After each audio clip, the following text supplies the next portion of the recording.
ख्वाजा गरीब नवाज फाउंडेशन पुणे यांच्यामार्फत मुस्लिम marriage bureau शाखेचे शिरवळ येथे जिल्हा परिषदेचे माजी अध्यक्ष उदय कबुले यांच्या हस्ते भव्य उद्घाटन करण्यात आले। या संस्थेमध्ये काही गरीब कुटुंबातील विवाह मोफत लावले जाणार असल्याचे संस्थेकडून सांगण्यात आले। तसेच इतर समाजातीलही लग्न जुळवण्याचे काम ही संस्था करणार आहे।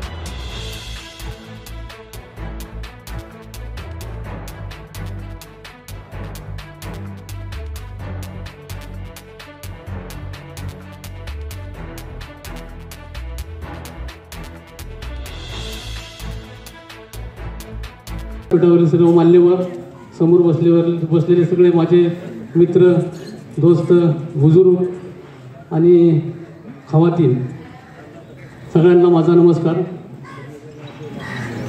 आज या शाखेचं आपल्या शिरवळ शाखेमध्ये 4थी शाखेचं उद्घाटन होत आहे।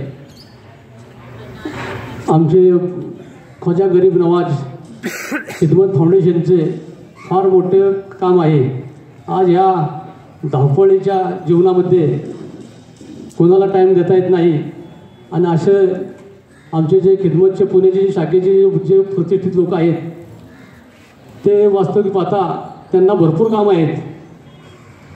ते बिल्डर आहेत, औद्योगिक विकास समिती त्यांच्या कंपन्या आहेत, पण असं असतानाही त्यांनी ह्या समाजाचा आपण काहीतरी देणं लागतो, आपण ह्या समाजासाठी काहीतरी केलं पाहिजे असं त्यांची 5-6 वर्षापूर्वी त्यांची बैठक झाली आणि त्यांनी हा कार्यक्रम राबवत असताना त्यांची आत्तापर्यंत एक हडपसरमध्ये पहिली शाखा ओपन झाली, दुसरी पिंपरीमध्ये झाली आणि तिसरी कोंडवेमध्ये झाली आणि चौथं एक 5-6 महिन्यापूर्वी ते आमच्या शिरोळ गावामध्ये आले होते आणि त्यांनी आम्हाला हा सगळा उपक्रम सांगितला कसं असतं काय असतं ते। आम्ही सगळे आमच्या जमातीतले सलीमभाई, नईमभाई, मुख्तारभाई, सलाम काजी, ताहिरभाई काजी हे असे सगळे आम्ही इथं होतो आणि त्यांनी आम्हाला सगळं ते समजून सांगितलं।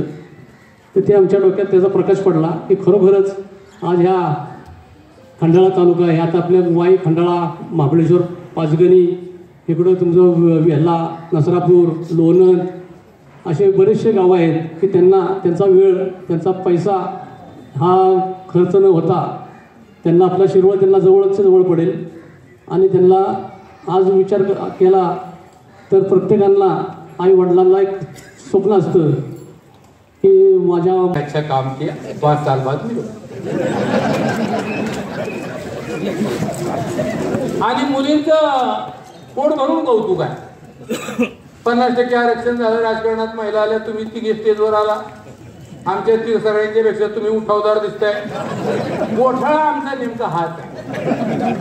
मुलं शिकत नाहीत अशातला भाग नाहीये, मुलं सुद्धा कर्तव्यगार आहे, परंतु त्यांच्या कर्तव्याला वावच मिळणार नाही। बरं झालं माझं 30 वर्षापूर्वी लग्न झालं, नाही तर मला सगळीकडे बायोडाटा द्यावा लागला।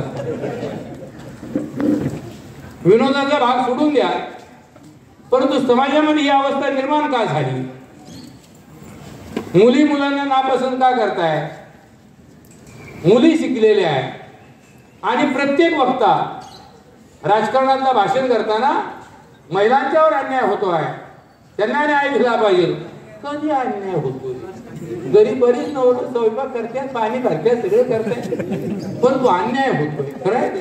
आता पुण्यात मला माहिती नाही, आमच्या साताऱ्यात काय अन्याय बिन्याय होतो? आता नवरा बायको नोकरीला असल्यानंतर दोघेही ती त्याला म्हणते मी पीठ मळते, तू का म्हणता? ते नेमकडे जाते, त्याला माहिती अर्धा पगार घ्यायचा, अर्धा पगार।